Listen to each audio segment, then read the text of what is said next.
tuze tuti mu 2060 Uburundi buzoba ari igihugu giteye imbere. Ntidushaka mu 2060, dushaka igashusho y'Uburundi mu 2040 kandi birashoboka. Mwibuke igereka ikibuga casa mu 2005,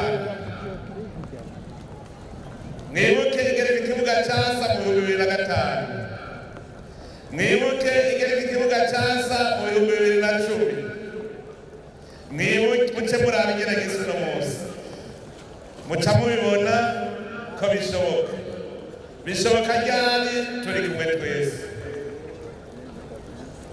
Nta mahera ya mukiga ca leta, nta bijari yateguwe, mugabo Abarundi turavuga tuti turi kumwe twese birashoboka, tuzocubaka kandi kizoshika. Hariho benshi batavyemera. Uwo mugwi wari ujejwe gukurikirana iyubakwa y'iki kibuga baravyibuka, ndabahamagaye nababwiye nti ndabahaye indwi ine mbone ka kibuga cose kiri hasi kandi kizoca kiduga. Bose barandavye ntibavyumva neza. Icabona mubaze umushikiranganji yaranjeje ivy'inkino w'ico gihe, Honorable Nibigira Ezekiel yaragiye aravuga ati ivyo ntibishoboka. Indwi ya mbere sanga ntaragisambura ngo bije iri hehe ngo amahera arihe gutembera.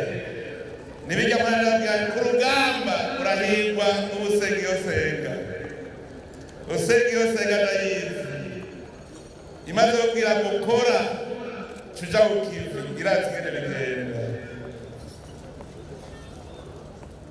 Ico gihe barase kwisambura nije niziye cavuga nti ubu nyene ARB zarabijya imashini dusambura. Yomba kuri ca gihe co kuri Yezu baca bambamba ku musaraba ngo navuze ngo nosambura w'ikibuga kacubaka bisi itatu, kuko bavuga ko atamahera dufise. Itunga rya mbere riri ngaha ku mutwe, aha muri uwo mutwe niho hari itunga rya mbere.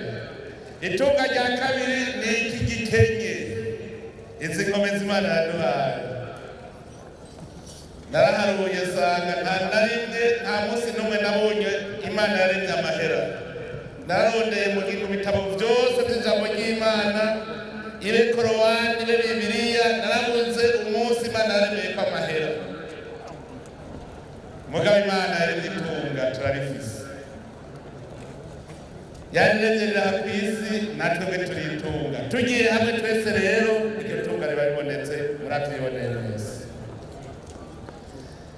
Abarundi bari mu mwiheburo bavuga bati none ntidusubira kurorera agapira. Nanje ni power, Mungu yupo. Power, Mungu yupo. Muravyumvise ko agiye gutangaza icese yuko ubu tuzorana agapira mu nkino mpuzamakungu.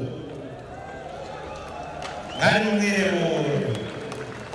Ni Imana kandi karyo ntuzabigere mwihebura.